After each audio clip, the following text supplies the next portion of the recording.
TCU's improbable run to the CFP culminates with Michigan waiting for them in Glendale. The Horned Frogs mastered the art of the second half comeback en route to a perfect 12-0 run in the regular season. Led by Heisman finalist Max Duggan, TCU has defied the odds every step of the way, listed at 200-1 odds to win the national title before the season. Now they have to buck another trend to get a chance to win it all. Only 4 underdogs have won a CFP semifinal game. You see those odds certainly stacked against them. Once again, Michigan are favored by 7.5. Leading up to tomorrow's game, TCU's head coach Sonny Dykes spoke to the media today, gave an insight on what we should expect. Our team is a team that's going to play hard. I like our guys. We play for 60 minutes, regardless of the score. We're going to be a team that's excited to play. We've been a team that has overcome a lot of obstacles this year. We've talked about it at length, but we were picked 7th in the preseason poll in the Big 12 this year. Probably 5, maybe 6 players on our team have been to a bowl game before. The other 125 players have never participated in a college football bowl game, so this is new for us.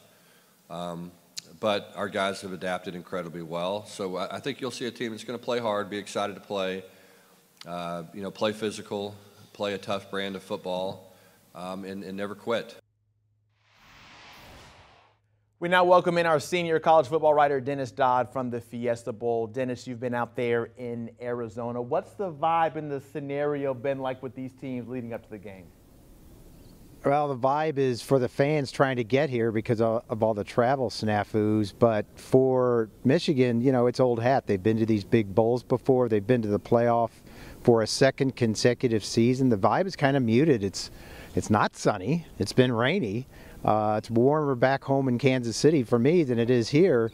But these teams are ready to go. This is, the history of these semifinals. People need to know that in the 8 years prior to this, Zach, the average margin of victory has been 3 touchdowns. They have not been competitive. Now, Michigan is bordering on that prohibitive favorite at 7.5, as you mentioned. I think they will win, but I don't think TCU will roll over. I think if they get to the fourth quarter within shouting distance, they think they have a chance to win because they have all season. They've come back 5 times in 12 games from deficits in consecutive weeks by 14 and 18 points. But Michigan is a second-half team itself, 206-point differential in the second half. They do it very physical. That translates, by the way, to 16 points better than the opponent in the second half. I wrote a story today that's been posted on the site about how physical they are. They are the 2-time best offensive line in the country with a trophy that weighs 350 pounds. That's the size of an average offensive tackle. There's some poetry there.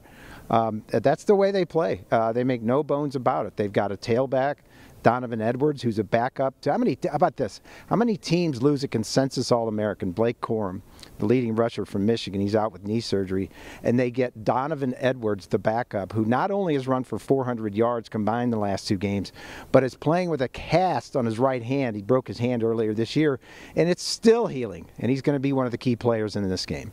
Key for TCU to kind of get those jitters out the way, making their first CFP appearance. How have you seen and how do you think Sonny Dykes will have his team prepared to be able to take on Michigan?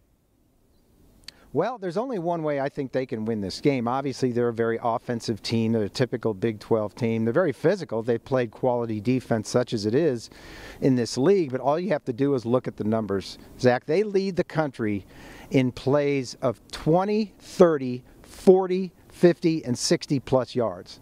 That ought to tell you something about what TCU is going to bring at you. Now, in that category, Michigan is 7th in plays of 50-plus yards, but they don't do it the same way as TCU. Max Duggan is a guy who could probably play for Michigan.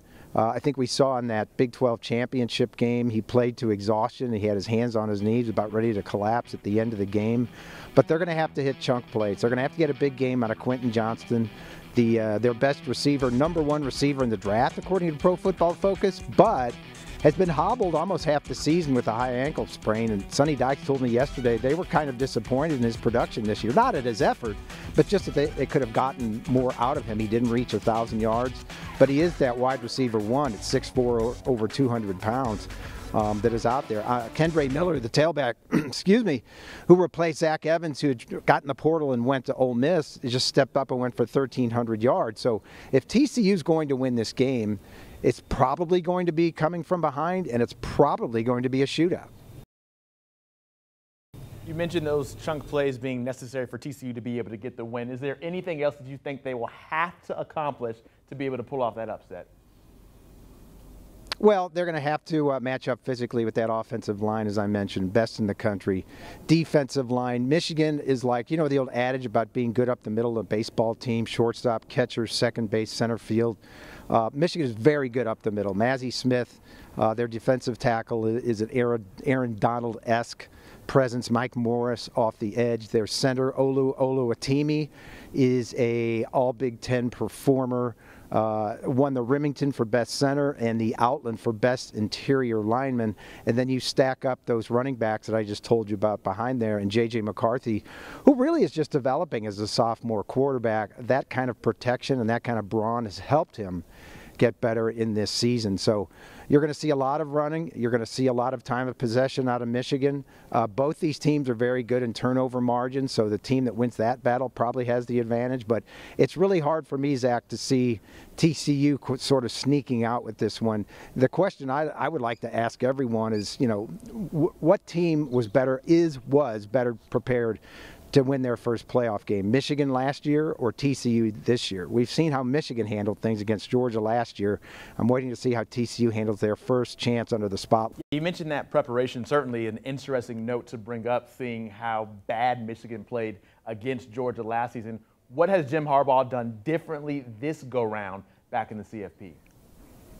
Well, I talked to several Michigan players yesterday, actually the last 2 days, and they said on the record that they were just happy to be there against Georgia. They admit it. They weren't proud of it, but that 34-11 beating where Michigan didn't score is kind of a, you know, who cares touchdown at the end of the game was not a good effort. They had beaten Ohio State for the first time in forever. They had won the Big Ten in the first time forever. They did both those things this year, and I think it was Mike Morris told me yesterday, he said this was different because on the Sunday after beating Ohio State, we weren't celebrating. Guys were cracking open their laptops and looking at game film of TCU already. So that's the difference. I think they think they can win this thing. I think they match up very well with Michigan, who's the favorite in that other game. And nobody's really asking them about that, but I think that's the game that people may not want to see, but I think might be the most entertaining, because in an age where offense rules, those are the two most physical teams in college football.